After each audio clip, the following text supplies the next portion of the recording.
Hi everybody, I'm Don Smith and welcome to another edition of Turnpike Music Garage, the show that gets under the hood of everything music. With the kids going back to school, it's band instrument season and you're going to be out looking for instruments to rent or buy for your child at school. Today we're going to cover violins, and there's a lot of pitfalls that you can encounter as you're searching for violins to rent or buy for your children.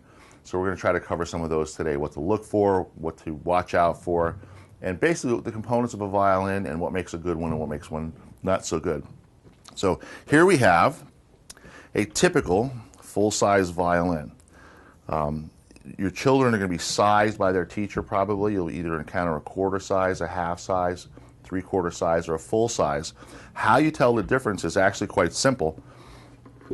You measure the body of the instrument.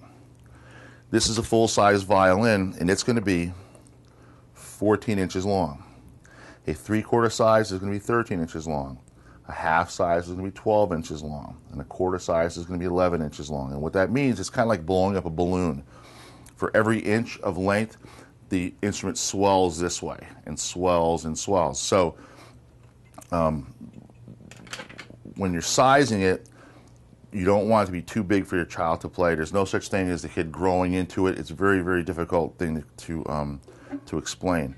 But the best way to measure your child is to put the instrument underneath their neck and have them stretch out their arm, and if their hand can fit around the scroll without stretching or without being just a fingertips like that, the scroll fits in comfortably with an arm straight. That's the correct size instrument for the child. So not having a ruler, you can still size your own child that way by having them put it in their hand this way. Now, very cool instrument. The back is usually made of maple, and as are the sides, the top is made of a spruce solid material. And what happens is the strings vibrate, hit the bridge, resonate to the back, and then come out these holes. And I know, little teeny holes, but it makes a big, big sound. So what do you want to look for in an instrument like this? The first thing you really want to consider is the wood that's made out of what they call the fittings. A fitting is a peg, or the fingerboard, or a tailpiece. Ideally, you want to use ebony. What you'll see sometimes is something called ebonized wood. It's a hardwood like oak or alder or something like that that they paint black. And you can tell if it's ebonized by looking inside one of the tuning pegs at the hole that's drilled. And if it's white inside the hole, then you know it's ebonized. It was a different color wood that they painted black. Ebony is going to have a more natural black appearance to the wood. Also, if you can get a chance to peek underneath the fingerboard, you can also sometimes tell that way whether it's an ebonized or an ebony piece. Ebonized wood, it's not bad, it's just less expensive, but it'll tend to warp, it'll tend to crack, and it won't last as good. And plus, it really won't sound as well. The other thing to look for is a tailpiece that has fine tuners. Now, professionals don't use these, but when you're a kid in school, the way you tune an instrument like this is with compression. There's no gears, there's no other fittings in here. You've got a tapered pin that fits into a tapered hole, and when you press it in, it locks and stays in position. It's very difficult to get the instrument correctly in tune, fine-tuned when you're doing that pressure locking technique. So the fine tuner adds that last little bit of control over the sound of the instrument, the sound of the note to stay in tune. Plus, because it's a screwed, it's a screw-in thing, you can get very precise. You can hear that, how it changes, just changes tone. Once these are locked in, you don't have to fool with them anymore. The other thing you want to look for is the bridge. The bridge is a free-floating piece of wood carved to fit the top of the instrument. There's a couple of things about it. One is the height. You don't want it too high or too low. You want about, a 1/4 inch of distance when the string leaves the fingerboard. That's going to make it easy to play up and down the neck of the instrument. Okay. The other thing you want is what's called an odd curve. You want the high strings to be lower here and have it slope up this way, and then have your low string to be just kind of on the other side.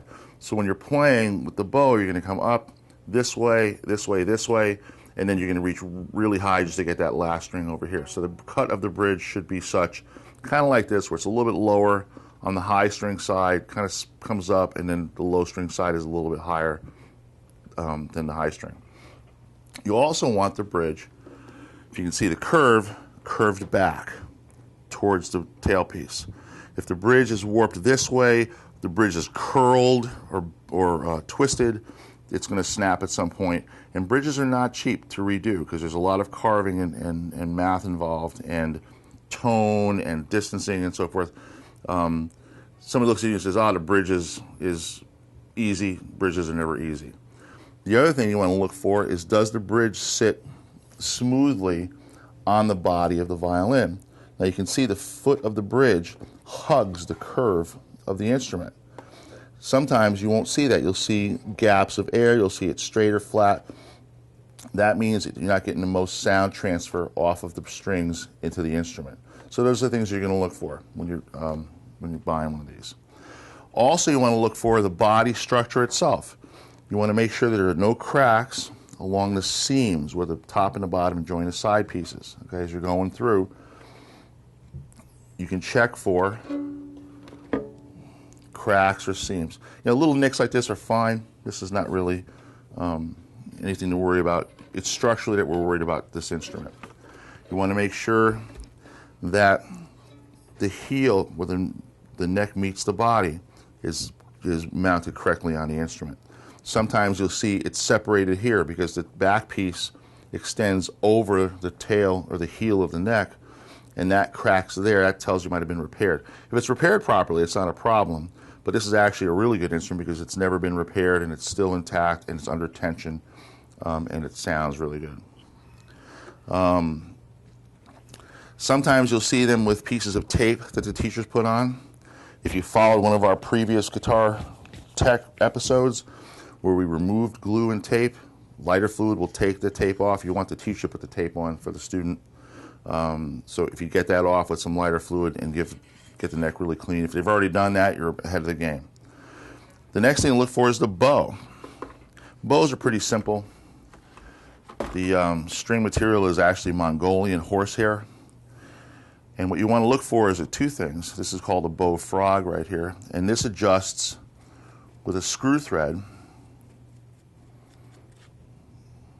that sits into the top of that frog. And it moves on that slot. So if they've taken good care of the bow, it will most likely be not under tension, meaning sloppy like this. Okay. What you want to make sure is that it goes to tension without too much trouble. This one is. Okay, so now you're under tension with the bow. All right. And once it's under tension, you want to make sure that the bow is not warped. And you can sight that down the line. If the hair of the bow and the wood of the bow pretty much are in sync, in alignment, then the bow is straight. Sometimes you'll see bows that look like this. You don't want that. But the bow's not worth it, or like that. That's because they left it under tension in the bow case, and the tension of the string, the bow hair on the bow itself caused the warping. So this bow is well taken care of. There's also a silver wrap here where your thumb goes when you're holding the bow. Sometimes you'll see that unraveled or the rubber taken off. This one is actually in really good shape. It's not unraveled. The rubber is intact. So these are the kinds of things you look for when you're going to buy a used violin. A violin like this, in this kind of condition, you should expect to pay $250 to $300 for. They rent for about that. So if you bought one and you got 1 year's worth of use out of it and threw it away, you're basically the same place you would be if you rented one. If you got 2 years worth of use out of it, you're ahead of the game. If you got 2 years worth of use out of it and sold it at the end, you're far ahead of the game. So that's some of the things you might want to consider when you're talking about buying or renting an instrument. And that does it for this closer look at violins. Thanks for hanging out. We'll see you next time. If you want to come out and check or talk to me, my store is 1485 Black Rock Turnpike in Fairfield. Thanks again, and have a great school year.